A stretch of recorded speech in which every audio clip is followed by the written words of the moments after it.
let's try this again. Oh my god, it should come with a wig cap. We got another one.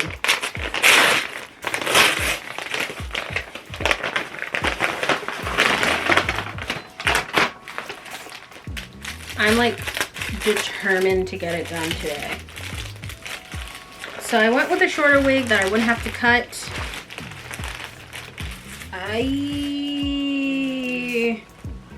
She's burnt.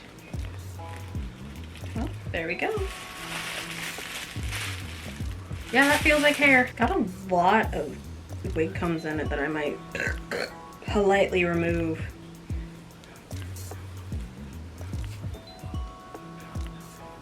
Yep, that is a short blonde wig.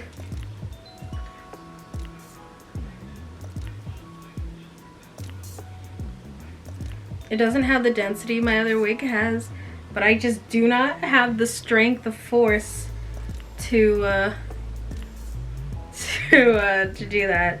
I'm in my Lucius Mouthboy era for the time being. I went to the store and I did look at my beauty supply store, but after the first debacle, I was not confident. So we got ourselves some 210 Pastel Lavender Eero. So that's what we'll be doing today. I won't be taking any suggestions. I will be doing all of the dyeing on whatever this is and whatever I have, because that's the budget of this task.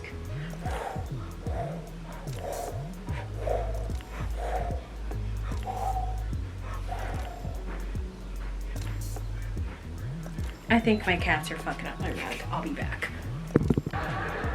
Ellie and Sonny finally meet, and this is basically a recreation of what they did from the "and now for the future" bit from the pilot. Ellie is not wearing shoes, a joke on Jojo is going around barefoot, and she mistakes her hand getting kissed for her suitor trying to bite her. A picture you make from your golden hair down to your... I mean, it's Princess Bride. Jed insists that they go over and work this out with the Drysdales. I reckon it's all my fault. I'm sorry I wasn't to the door like a proper ball had ought to be. I'm sorry I told you, son. And I sure do thank you for that. No. You sit still and leave those young'uns alone. Wow. You remember how it was when you was a boy? Yeah. I better get right out there. As Sonny romances Ellie, Mother watches. No. Watch my lips closely. You are.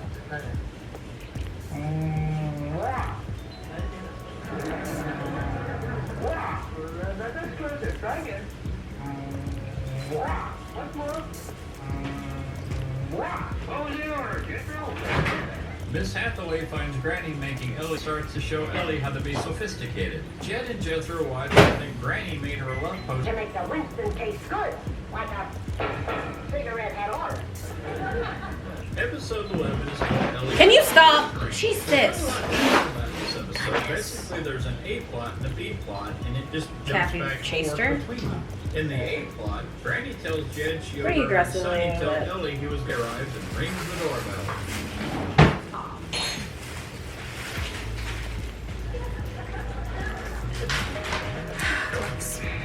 Hi, Pee-wee. Don't reckon we'll ever find out where that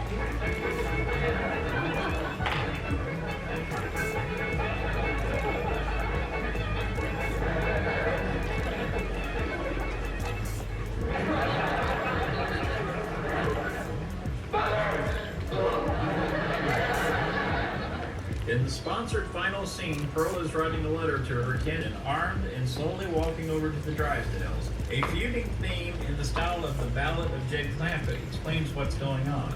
The Hillbillies think Sonny has jilted Ellie, and therefore they are going to feud with the Drysdales.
We're I think it's time to purple, choose Your my Honor. Christmas set.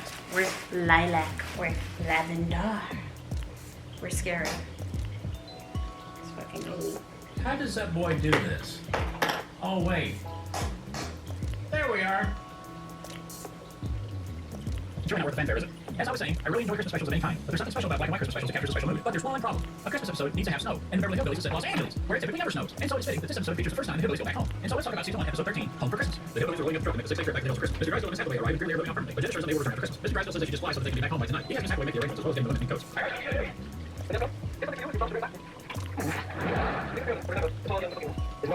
The Hillbillies have never been on or barely even heard of a plane before. They can... Grandpa?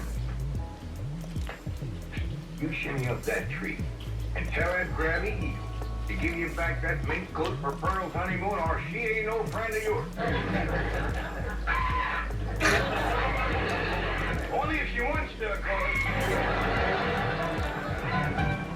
In the sponsored final scene, Jed comes in the cabin mat that Ellie's eagle has stolen his cigarettes. She goes to negotiate with Rita to get them back. When a feller is fixing to have himself a night relaxed in Winston, along comes a filched eagle and spoils the whole... Here they are, Tom. Free to give them back to me. Oh, thank you.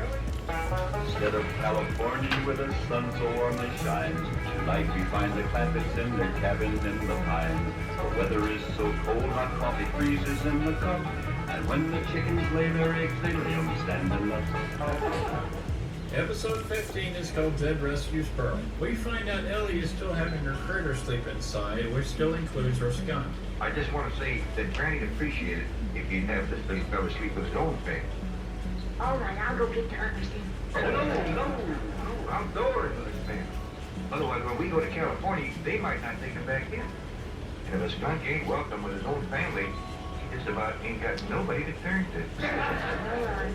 Jethro asks why they can't go back to Beverly Hills, and they have to remind him they're staying until Mr. Brewster proposes to his mom. In the B plot, Pearl serenades Mr. Brewster while Jethro provides music. This causes the wolves to howl, waking the hillbillies. Oh, give it all you got tonight. Oh, we're all gonna be down with people more. This continues for a little bit longer and then thankfully stops. So it wasn't enough dye. So now I just have to wait. It's got about half the head. I should have known because this wig is a good deal bit thicker than the other wig, the other candy colored wig. And I did that and it was only the tips in the Era blue. And I was like, ooh, am I using too much? And now I'm like, you should have gotten a second bottle. So we're here now and I'm gonna do the 30-minute process for it, rinse it out because I can't reasonably have it sit just with dye on it, because then it won't be pastel for the day, and then I'll come back to it later. Yay. Alright, it's daytime again. I still kind of want to kill myself a little bit. I went to my local Sally's and they didn't have good dye young, but they did have, after I talked all that cash shit about Arctic Fox, been hit in the face with water, they did have Arctic Fox, so fuck it, we ball.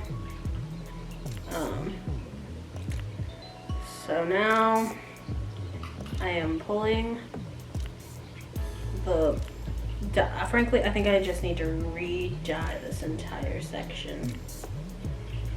Methinks this entire section just needs to be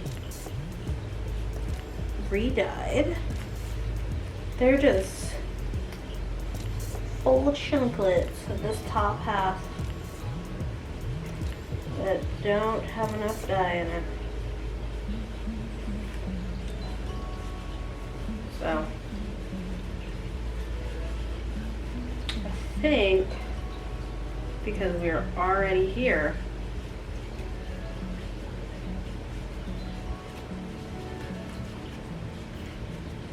I might look back through the old footage and see if it was, in fact, the blue and pink that had the best color payoff, and then mix that with the diluter, because that's why I went with the Arctic Fox. I thought the Arctic Fox had a diluter that I could use to hopefully get a nice vivid color.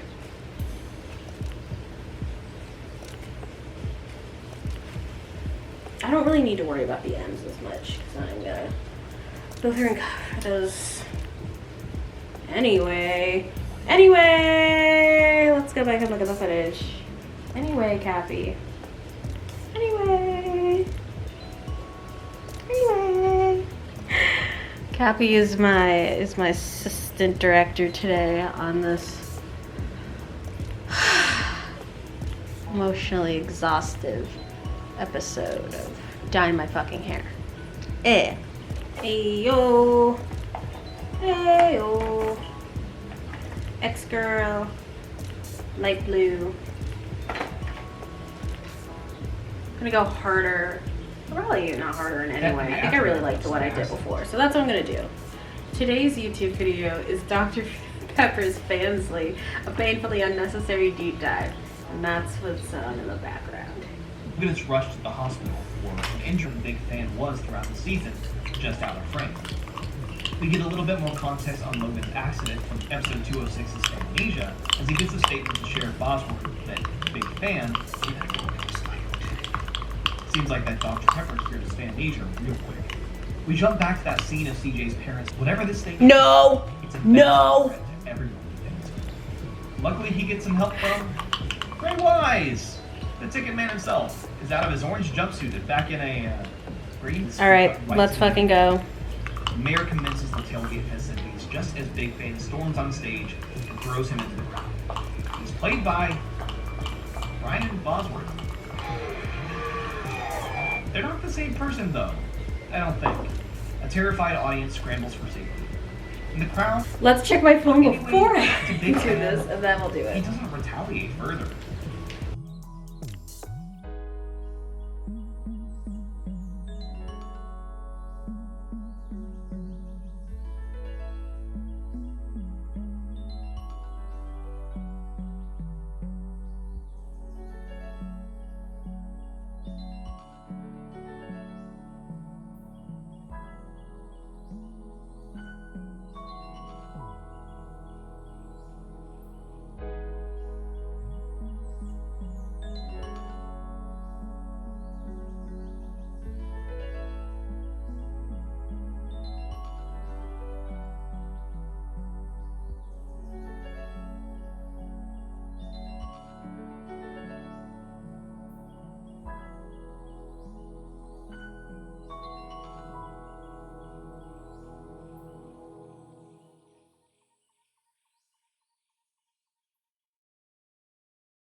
Deliberate implementation by State University College as a means of mind control.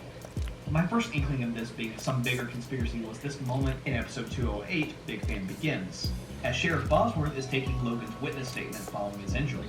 Take a look at that plaque on the desk nearby. Although it's blurry, I can make out the words, State University College. This is a campus-funded hospital. That means State U athletics, State U research, and State U influence over the medical practices within Fansville. Taking what we already established about the town's founding and State University's establishment in 1885 alongside Dr. Pepper, it's becoming increasingly clear that Dr. Pepper is much more ingrained with the goings-on in Fansville than anybody realizes. Just look how front and center it is. A State U player stands mightily above an open cooler full of Dr. Pepper cans in the town statue, right at the heart of downtown. And look at what's right next door. Talk about a lack of separation of church and state.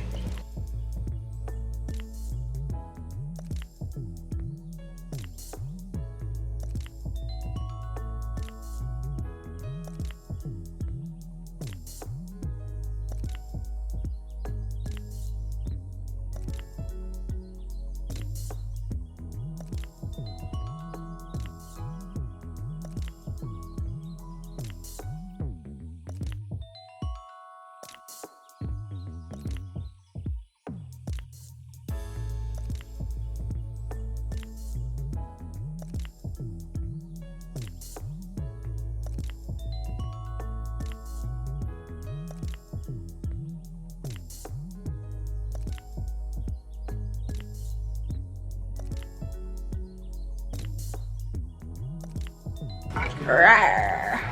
And now it's time to look back. It's time to look Rawr. I gotta put the gloves back on. God, is it real? I made a lot of goals. I had to make another batch to do this side, and it's a little more red than the other one, so I don't know about that. But we have reached the top of the head, so I feel pretty confident using my Arctic Fox. You know, they keep telling me that I need to shampoo and dry hair. Leave in for at least 30 minutes. Speaking my language, you racist Leanne. Oh my god. I have to ask a man. Alright, it's purple. Look at Toby. It's the funniest thing about living in a house now is that the cats are terrified all the time.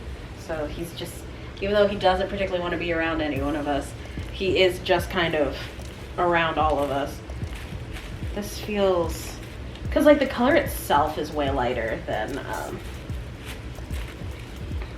like the other ones coming out of the bowl. That's kind of looking like. It's kind of looking correct, but at this point it's not gonna match the whole rest of the fucking head. So now I'm just crazy. Whatever.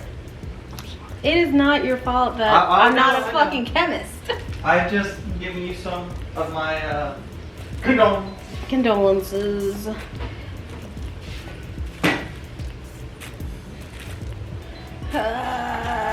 No. Chat, what if this is my 9/11? Like, I probably should just like run it with this finish, and then if I don't like it, I can just dye it a little harder.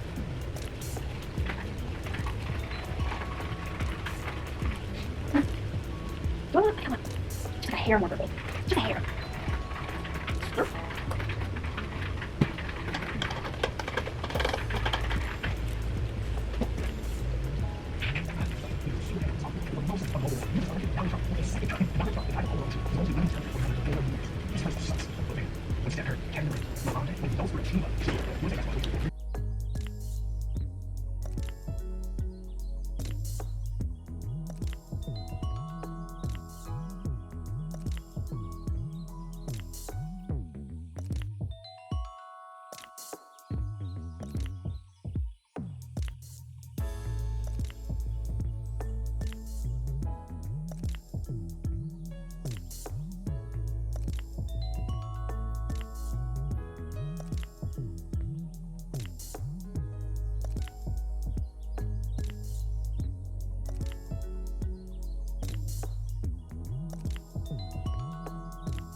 Alright, who's ready for me to not be able to get this color again? Because we're doing bad hair science.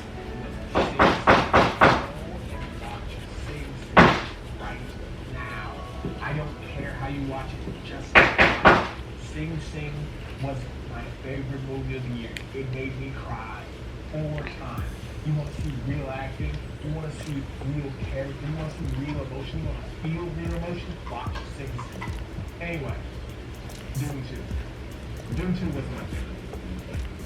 But the scale of it, the scope of it, and landing the plane so well on that book, that weird book, that seemingly impossible book to adapt, that people have been failing for years to get right, for him to knock it out of the park, is an achievement that I think is underrated.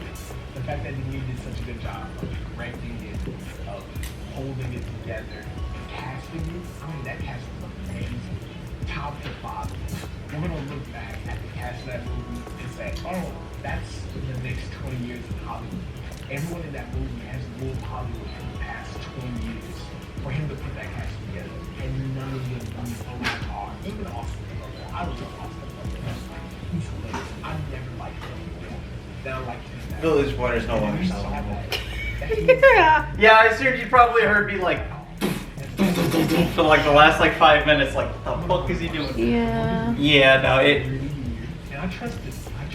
At this point, it's like I'm just going on here. Once we see you part of we will say, oh, we should Get Pookie a new. Like I've been going for so long that I'm gonna run out of space on my shelf.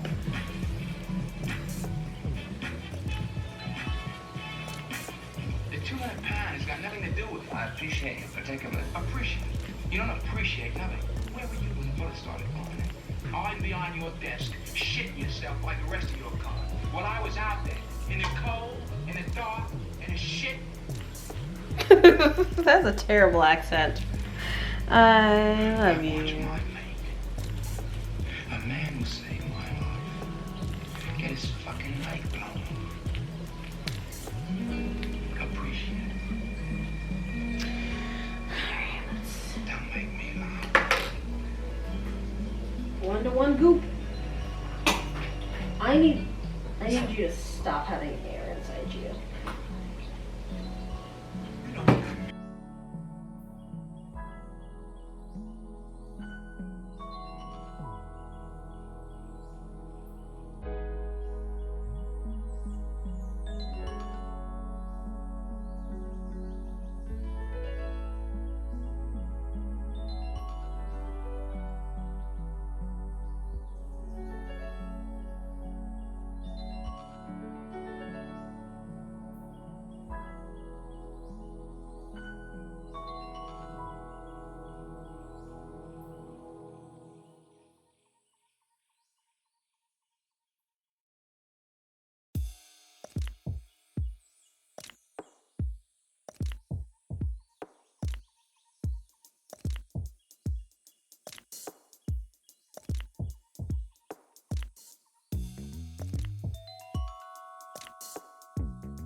Looking at the overall critical response to Girls, it seems like it was viewed in a very favorable light. And at the eve of its second season, the New York Times wrote, for the 7 readers who haven't heard of it, or its 26-year-old Wonder Kid creator, Lena Dunham, Girls is a dark deadpan comedy about 4 young adult women in Brooklyn who don't own cool apartments or have glamorous careers, eligible suitors, expensive clothes, or even sometimes paying jobs. Miss Dunham plays the heroine, Hannah, and she isn't always likable. Girls may be the millennial generation for fun of Sex and the City, but the first season was at times as cruelly insightful and weakly funny as Louie on FX or Curb Your Enthusiasm on HBO. I just want to know that it's always interesting to me that like the epitome of being like a great female film is like, oh, they were very serious, they were very gritty, it's so gritty and realistic. They was married a Gucci Prada bag to be seen. It's like, okay, girl, I get it. You don't like this in Marilla. Just on HBO.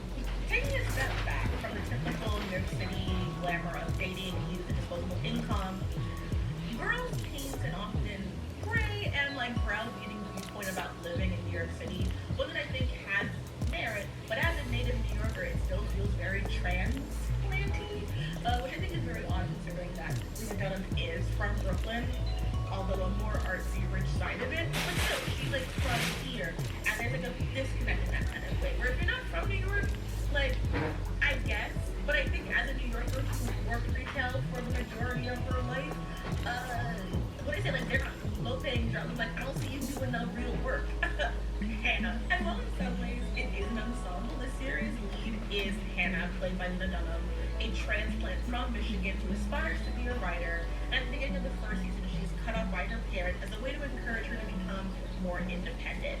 She is living with her best friend, Marnie, and in a very toxic situationship with a woodworker/actor named Adam, played by Adam Driver. This was like the thing that he did before he was Kylo Ren. Running up the friend group, you have cousins Shoshana and Jessa, and there are some recurring men on the show: Ray, Charlie, Jesse, Fred, and Elijah. Each season, the characters engage in small character journeys, usually around their relationships and work. But I will say it is debatable how fulfilling those arcs are for each character. But I think, like in the same way that people sometimes forget that Sex and the City, despite being often a vehicle for discourse like anything else, Sex and the City was peak television, okay? And Girls in its same way kind of was. It was heavily critically acclaimed. It was nominated for about 76 awards throughout its run, and it won 7, including 2 Emmys, Golden Globe. And just as an overview, I think the show has amazing comedic timing, like super good comedic timing when it wants to be. And it has this ability to really sit in like the human, the